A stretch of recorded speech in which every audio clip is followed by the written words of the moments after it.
৬ বছরের বিরতির পাশাপাশি ভিন্ন প্রেক্ষাপটে অনুষ্ঠিত হলো এবারের ডাকসু নির্বাচন। তাই শিক্ষার্থীদের প্রত্যাশা ছিল আকাশচুম্বী। ভোটের দিন অনিয়ম ও সংঘাতের অভিযোগ উঠলেও রাত পেরিয়ে সকালে চূড়ান্ত ফল প্রকাশের মধ্যে দিয়ে রচিত হয় নতুন এক ইতিহাস।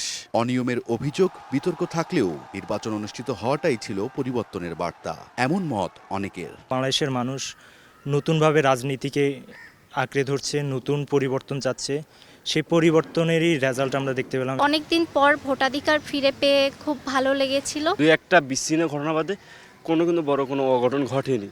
পুরোটা সময় উৎসবমুখর ঘটনার মধ্যে দিয়ে আমরা পার হয়েছি। এইবারে ডাকসু নির্বাচনটা ইতিহাসের সবচেয়ে স্বচ্ছ নির্বাচনের একটি। ফল ঘোষণার পর নতুন নেতৃত্বের কাছে শিক্ষার্থীদের প্রত্যাশা হলে সিট সংকট সমাধান, শিক্ষার পরিবেশ উন্নয়ন ও শিক্ষার্থীদের মৌলিক সমস্যায় সোচ্চার থাকা। আমাদের ভোকালে, আমাদের ভয়েস থেকে আমাদেরকে রিপ্রেজেন্ট করবে, ঢাকা বিশ্ববিদ্যালয়ের শিক্ষার্থীদেরকে রিপ্রেজেন্ট করবে। তাদের ইশতেহারগুলোর প্রতি আমরা আস্থা রেখে তাদেরকে নির্বাচিত করেছি এবং আমরা আশা করি সেই ইশতেহারের পূর্ণ বাস্তবায়ন আমরা দেখতে পাবো। আমরা আমাদের অধিকারের জায়গাটা যেন তারা নিশ্চিত করে, এটা ধরলে আমাদের জন্য তো এনাফ। স্বাধীনভাবে নিজের মত প্রকাশ করতে পারি, সবাই সবার কাজকর্ম ঠিকভাবে করতে পারি, কোনো প্রকার ঝগড়া মারামারি কিংবা হিংসা বিদ্বেষ না হয়।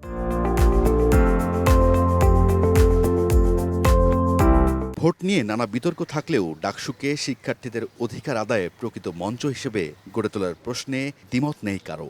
সাধারণ শিক্ষার্থীদের চোখে ডাকসু নির্বাচন সফল কিংবা ব্যর্থই হোক না কেন, তাদের একটি চাওয়া এই নির্বাচিত প্রতিনিধিরা যেন তাদের স্বার্থে কাজ করেন এবং তাদের যে সমস্যা সেটিতে এগিয়ে আসেন।